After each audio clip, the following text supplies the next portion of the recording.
But here are the 5 that are, I would say, critical theory fundamentals. Number 1, the world is divided into oppressors and the oppressed, and oppressors impose their values on opposed groups, not just through legislation, but even through their ideology, through their ideas.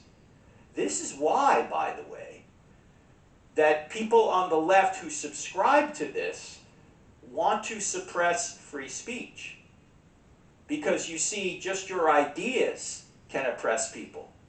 Not just your legislation, but your ideas. So you have no right to say what you're about to say. And we are going to shut you down if you try and say it. That's fundamental number 1. The world is divided into just oppressors and the oppressed. What does this sound like from an economic perspective? We talked about it a couple of sessions ago. Marxism, right? Marxism is basically a whole worldview about there are oppressed people and there are oppressors. And we need to liberate the oppressed from the oppressors. Secondly, group identity trumps individual identity. And if you noticed, our politics has become much more about group identity. We've got to somehow come up with a plan for the LGBTQ. We have to come a plan for the poor. We have to have a plan for women.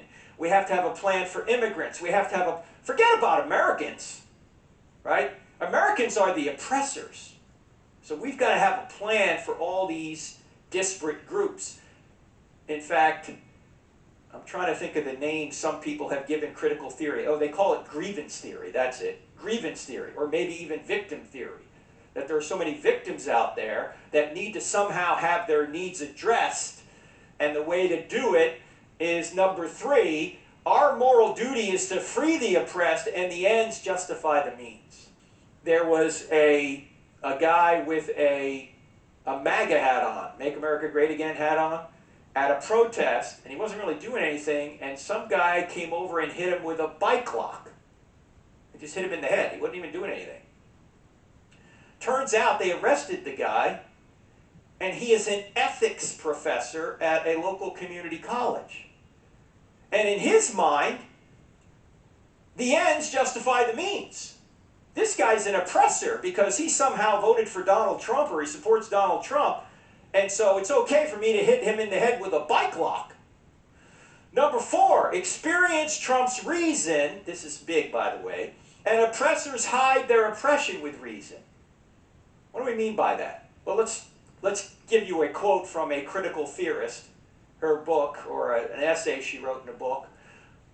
The idea that objectivity is best reached only through rational thought is specifically a Western and masculine way of thinking.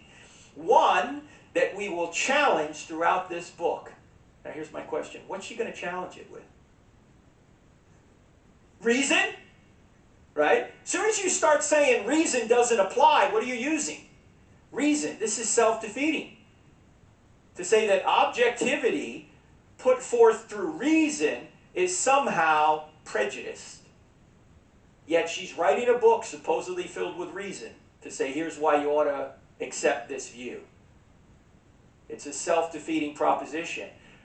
In fact, here is the 5th critical fundamental of critical theory. Individuals of multiple oppressed groups experience oppression in unique ways. Now, this is called intersectionality. Have you heard this term?